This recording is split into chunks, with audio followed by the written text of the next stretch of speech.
First ever factory outlet Mukunda jewellery KPHB Kothapet Khammam Somajiguda Hanamkonda. నమస్తే, మీరు చూస్తున్న సుమన్ టీవీ. నేను మీ కీర్తి. ద్వాదశ రాశులకి ఏప్రిల్ 16 నుంచి 30 తారీఖు వరకు ఎలా ఉండబోతోంది తెలియజేయడానికి మనతో పాటు ప్రముఖ ఆస్ట్రాలజర్ బ్రహ్మశ్రీ నందిపట్ల శ్రీహరి శర్మ గురుగారు ఉన్నారు. నమస్తే గురుగారు. వాగర్థ విభసంపృక్తౌ వాగర్థ ప్రతిపత్తయే జగతః పితరౌ వందే పార్వతీ పరమేశ్వరౌ ఆదిత్యాయ చ సోమాయ మంగళాయ బుధాయ చ గురుశుక్ర శనిభ్యశ్చ రాహవే కేతవే నమః. శృంగేరి జగద్గురు పీఠాధిపతులకి కంచి పీఠాధిపతులకి నమస్కారములు తెలియజేసుకుంటూ కార్యక్రమాన్ని ప్రారంభిద్దాం. ఏప్రిల్ నెలలో 16వ తారీఖు నుంచి 30వ తారీఖు వరకు ద్వాదశ రాశులలో జన్మించినటువంటి వారికి ఏ విధంగా ఉండబోతుందో తెలుసుకునే ప్రయత్నం చేద్దాం.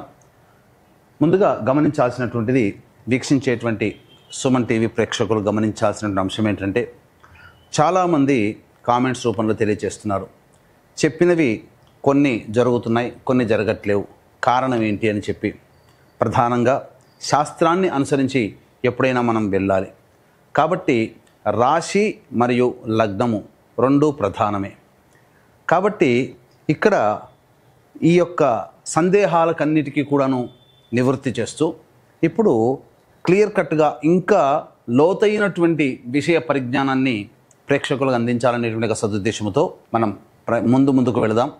ముఖ్యంగా అందరికీ కూడా గుర్తుపెట్టుకోండి, జన్మ లగ్నం అని ఉంటుంది, జన్మ నక్షత్రాన్ని బట్టి రాశి ఉంటుంది. కొంతమందికి date of birth, time, place తెలియవు. కాబట్టి పేరులో మొదటి అక్షరం ఏది ఉంటుందో దానిని బేస్ చేసుకొని ఆ రాశిని మనం చూసుకోవాలి. అయితే నామనక్షత్రంలో కూడా చాలామంది పొరపాటు పడుతున్నారు. కాబట్టి ఇక్కడ వాటికి సంబంధించినటువంటిది, ఉదాహరణకి శ్రీనివాస్ అనే పేరుందనుకోండి, ఏం చూస్తున్నారు? కుంభరాశి చూస్తున్నారు, కాదు, తులారాశి చూసుకోవాలి. ఇలా కాబట్టి ఎవరైనా కానీ జన్మించిన లగ్నాన్ని ఆధారంగా చేసుకొని మొట్టమొదటిగా మనం చూసుకోవాలి. జన్మ లగ్నం తెలియని వాళ్ళు కనీసం రాశి నుంచి చూసుకోవాలి. ఈ జన్మలగ్నము రాశి రెండూ తెలియనటువంటి వాళ్ళు నామ నక్షత్రం మీదుగా చూసుకోవాలనేటువంటిది విషయాన్ని ప్రేక్షకులకు తెలియజేస్తున్నాను. కాబట్టి ఈ పట్టు నుంచి మనము లగ్నాన్ని బేస్ చేసుకొని మరియు రాశిని బేస్ చేసుకునే విధంగా తెలియజేసుకునే ప్రయత్నం చేద్దాం. ముఖ్యంగా కొంతమందికి, ఉదాహరణకి ఇప్పుడు మనం మేష నుంచి మొదలు పెడుతున్నాం కాబట్టి మేషలగ్నము, ఈ మేషలగ్నము ఒక వ్యక్తికి ఉంటుందనుకుందాం. అదే మేషలగ్నంలో జన్మించినటువంటి వ్యక్తికి కన్యా రాశి, మరి ఏ రాశి ఫలాలు చూసుకోవాలి అనేటువంటి సందేహం కూడా కలుగుతుంది. కాబట్టి ఇక్కడ నివృత్తి చూస్తూ మొట్టమొదటిగా లగ్నమే ప్రధానం కాబట్టి ఎవరు ఏ లగ్నంలో జన్మించారో ఆ లగ్నాన్ని బేస్ చేసుకునే పరిహారాలు చూసుకుంటే మీకు ఖచ్చితంగా అన్నీ సరిపోతాయి. అది గుర్తుపెట్టుకోండి. లగ్నము తెలియని వాళ్ళు అప్పుడు రాశి చూసుకోవాలి. అంటే ఒకరిది మేషలగ్నం అయి ఉండి కన్యా రాశి అయితే లగ్నాన్ని మేషలగ్నంగానే ప్రధానంగా చూసుకొని ఫలితాలు బేరీజు వేసుకోవాలి. లేదు కన్యా రాశి అనుకున్నప్పుడు లగ్నం తెలియనప్పుడు కన్యా రాశి నుంచి చూసుకుంటే 40% వరకు మ్యాచ్ అవుతాయి. లగ్నం నుంచి చూసుకుంటే 60 to 70% వరకు మనం చెప్పేటువంటి విషయాలు మ్యాచ్ అవుతాయనేటువంటి విషయాన్ని గమనించుకోగల ప్రార్థన. ఇక వివరాల్లోకి వెళ్ళినట్లయితే, ప్రధానంగా ఈ యొక్క 12 రాశిలో జన్మించినటువంటి వారికి ఏ విధంగా ఉండబోతుందని తెలుసుకునే ముందు గ్రహ సంచారం తెలుసుకుందాం. మేషంలో రవి మరియు వృషభంలో గురువు, కర్కాటకంలో కుజువు, కన్యలో కేతువు, అలాగే మీనంలో బుధ, శుక్ర, శని, రాహు గ్రహాలు. కాబట్టి చాతుర్గ్రహ కూటమి 30వ తారీఖు వరకు కూడా ఉండబోతుంది అనే విషయాన్ని గుర్తుపెట్టుకోవాలి.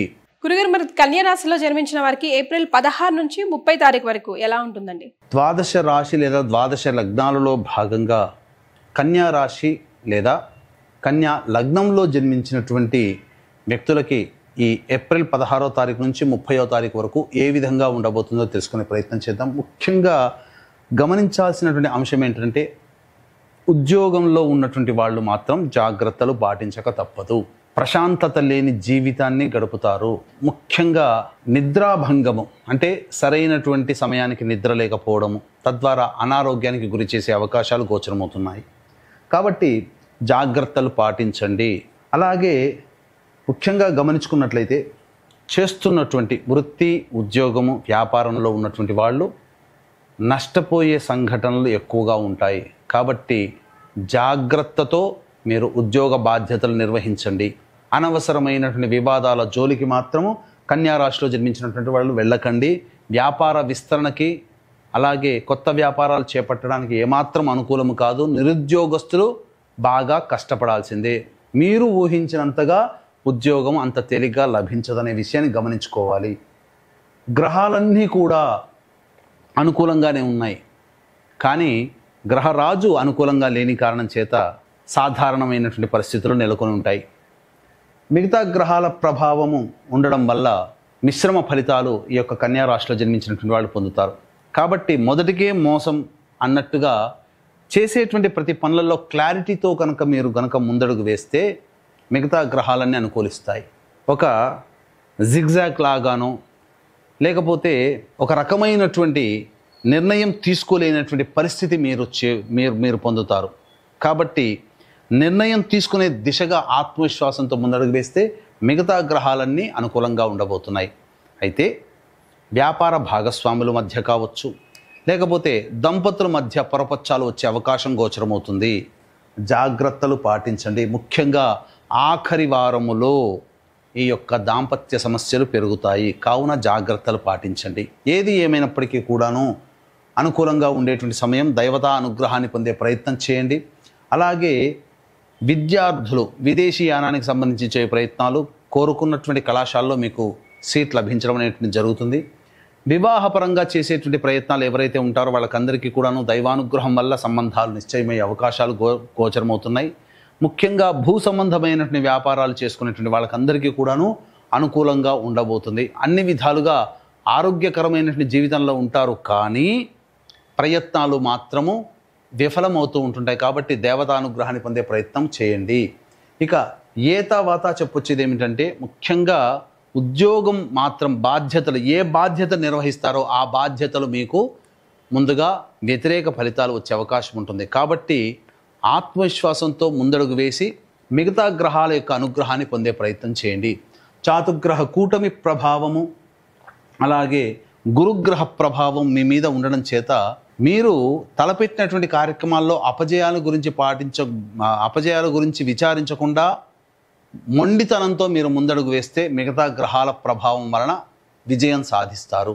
రాజకీయ రంగంలో ఉన్నటువంటి వాళ్ళు మాత్రం జాగ్రత్తలు పాటించాలి. ప్రభుత్వపరమైనటువంటి ఉద్యోగంలో ఉన్నటువంటి వాళ్ళకి నిరాశ తప్పదు. వాళ్ళకి బదిలీలు ఉంటాయి, కానీ ప్రమోషన్లతో కూడుకున్న బదిలీలు ఉండవు. కాబట్టి ఆ విషయంలో నిరాశ తప్పదు. ముఖ్యంగా చేస్తున్నటువంటి ప్రభుత్వ ఉద్యోగస్తులు జాగ్రత్తతో ఉండాలి, లేకపోతే లేనిపోని సమస్యలు చికాకుల్లో మీరు ఇరుక్కునే అవకాశం ఉంటుంది. మీరు చేయని పనికి మీరు బాధ్యత వహించి తత్ఫలితంగా దాని బాధల రూపంలో మీరు పడాల్సి వస్తుంది. కాబట్టి జాగ్రత్త పాటించండి. ఎవరిని కూడా మీరు నమ్మకండి.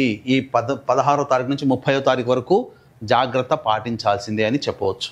ఇక ప్రధానంగా చూసుకున్నట్లయితే ఈ యొక్క కన్యా రాశిలో జన్మించినటువంటి వారికి దైవానుగ్రహం తప్పనిసరి. ఏ వ్యక్తికైనా దైవానుగ్రహం తప్పదు. ఎందుకంటే దైవానుగ్రహం ఉంటేనే అన్ని విషయాల్లో విజయం మీ ముందు ఉంటుంది. కాబట్టి ఇట్టి దైవానుగ్రహం ఈ విశ్వావసునామ సంవత్సరం పాటు మీకు దైవానుగ్రహం ఉండాలి. మీ యొక్క సంకల్పం నెరవేరాలి.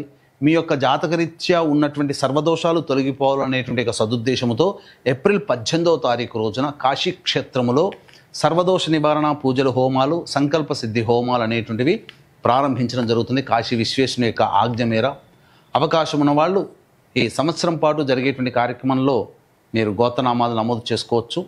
తప్పకుండా మీరు మంచి ఉన్నతమైనటువంటి స్థితిలో ఉండాలనే నా తాపత్రయం. కాబట్టి ఇటువంటి కార్యక్రమం మీకోసమే చేయించడం జరుగుతుందని గమనించగలరు. ఇక ఆలస్యం చేయకుండా 16వ తారీఖు నుంచి 30వ తారీఖు వరకు కన్యా రాశిలో జన్మించినటువంటి లేదా కన్యా లగ్నంలో జన్మించినటువంటి వారికి ఏ విధంగా ఉండబోతుందో తెలుసుకుందాం. ముఖ్యంగా 16, 17, 18 తారీఖుల్లో నూతన వ్యక్తులు పరిచయం అవుతారు. మీ యొక్క అవసరాలకి తగ్గట్టుగా ఖర్చులకి తగ్గట్టుగా ధనాదాయం కూడా చాలా చక్కగా ఉంటుంది. సోదర సోదరీమణుల సహాయ సహకారాలతో మీకున్నటువంటి సమస్యల్ని పూర్తి చేసుకుంటారు. అన్ని విధాలుగా ఆనందకరమైన జీవితాన్ని పొందుతారు. 19, 20, 21, 22 ఈ తేదీలలో వాహన మరమ్మతులకి, వాహన ఖర్చులకి ఎక్కువగా ఖర్చులు పెడతారు. తల్లిగారి ఆరోగ్యం పట్ల శ్రద్ధ వహించాలి. వాహనాన్ని నడిపేటప్పుడు జాగ్రత్తలు పాటించాలి. వృధా ఖర్చులు, వృధా కాలయాపన ఈ 4 రోజుల్లో జరిగే అవకాశం ఉంటుంది. అన్నిటికంటే ముఖ్యంగా మీ ఆరోగ్యం పట్ల కూడాను శ్రద్ధ వహించాలి. ఇక 23, 24, 25, 26 తారీఖుల్లో ప్రధానంగా రాని బాకీలు వసూలు అవ్వడము, డబ్బులు చేతికి అందడము, అన్ని అవసరాలు తీరడము ఆనందదాయకంగా ఉంటుంది. ముఖ్యంగా జీవిత భాగస్వామి, వ్యాపార భాగస్వాముల మధ్య పొరపచ్చాలు వచ్చే అవకాశం ఉంది. కాబట్టి ఈ 4 రోజుల్లో జాగ్రత్తలు పాటించండి. 27, 28 మాత్రం కన్యా రాశి వారికి చాలా అత్యంత కీలకమైనటువంటి సమయము. ఇది ప్రధానముగా ఈ 2 రోజుల్లో మీరు నష్టాన్ని చవి చూసే అవకాశం ఉంటుంది. కాబట్టి ధనపరమైనటువంటి నిర్ణయాలు తీసుకోకపోవడము, వ్యాపారంలో అత్యంత జాగ్రత్తగా ఉండడము అనేటువంటిది 27, 28 తారీఖులో కన్యా లగ్నము లేదా కన్యా రాశిలో జన్మించినటువంటి వాళ్ళు తీసుకోవాలి. 29, 30 తారీఖుల్లో చికాకుతో కూడుకున్నటువంటి జీవన విధానము, సంతాన మూలకంగా ఖర్చులు, సమస్యలు, విభేదాలు పెరుగుతాయి. కాబట్టి అంత ఆనందదాయకంగా ఉండదు. అయినప్పటికీ కూడాను గురుబలం ఉన్నటువంటి కారణం చేత మంచి విజయాన్ని పొందుతారు. అలాగే ప్రధానంగా ఇతరుల వల్ల కొంత లాభపడే అవకాశం కూడా గోచరమవుతుంది. మరి కన్యా రాశిలో జన్మించిన మహిళల కోసం కూడా ఒకసారి తెలియజేస్తారా? ఈ కన్యా రాశిలో జన్మించినటువంటి మహిళలు ప్రధానంగా చూసుకున్నట్లయితే ప్రభుత్వ రంగంలో పనిచేస్తున్నటువంటి మహిళలు జాగ్రత్తలు పాటించాలి. అన్నిటికంటే మీకు గౌరవ మర్యాదలకి లోటు ఏమీ ఉండదు, కానీ మీ చేత ఎక్కువగా పని చేయించుకునే అవకాశాలు గోచరమవుతున్నాయి. కాబట్టి మొహమాటానికి పోకండి. మీరు వాస్తవ జీవితంలో ఉండండి. మీకు ఏది అనిపించినా అది వాస్తవం అనిపించినప్పుడు దాన్ని మీరు మొహమాటం లేకుండా చెప్పేయండి. కానీ మొహమాటానికి పోతే అనేక రకాలుగా సమస్యలు ఎదుర్కొంటారు. ముఖ్యంగా భూ సంబంధమైనటువంటి వ్యవహారాల్లో మీకు విజయం లభిస్తుంది. మీ పేరు మీద స్థిరాస్తులు నెలకొల్పుకునే అవకాశం గోచరమవుతుంది. అన్ని విధాలుగా ఇతరుల సహాయ సహకారాలతో ఈ యొక్క కన్యా లగ్నం లేదా కన్యా రాశిలో జన్మించినటువంటి మహిళలు పొందడం ద్వారా అన్ని విధాలుగా ఆనందదాయకంగా ఉంటుందని చెప్పవచ్చు. గురుగారు, మరి వీరు ఎలాంటి పరిహారాలు పాటించాలంటారు? ఈ యొక్క కన్యా లగ్నము లేదా కన్యా రాశిలో జన్మించినటువంటి వాళ్ళు ప్రతిరోజు కూడా గణపతి ప్రార్థన ప్రతిరోజు ఉదయం, మధ్యాహ్నం, సాయంకాలం త్రిసంధ్యలలో గనక చేసుకుంటే చాలా సమస్యలు తగ్గుముఖం పడతాయి. ఇంకా అవకాశం ఉంటే కాశీ విశ్వేశ్వరుని యొక్క ఆజ్ఞ మేర విశ్వావసునామ సంవత్సరం 12 మాసాల పాటు మీ యొక్క సంకల్పం, దోషాలు తొలగిపోవడం కోసం సంకల్ప సిద్ధి, సర్వదోష నివారణ పూజలు, హోమాలు అనేటువంటి చేయించడం జరుగుతుంది. అవకాశం ఉంటే ఆ కార్యక్రమంలో నమోదు చేసుకునే ప్రయత్నం చేయండి. చాలా సంతోషం అండి. ధన్యవాదాలు. సర్వం శ్రీ ఉమామహేశ్వర పరబ్రహ్మార్పణమస్తు.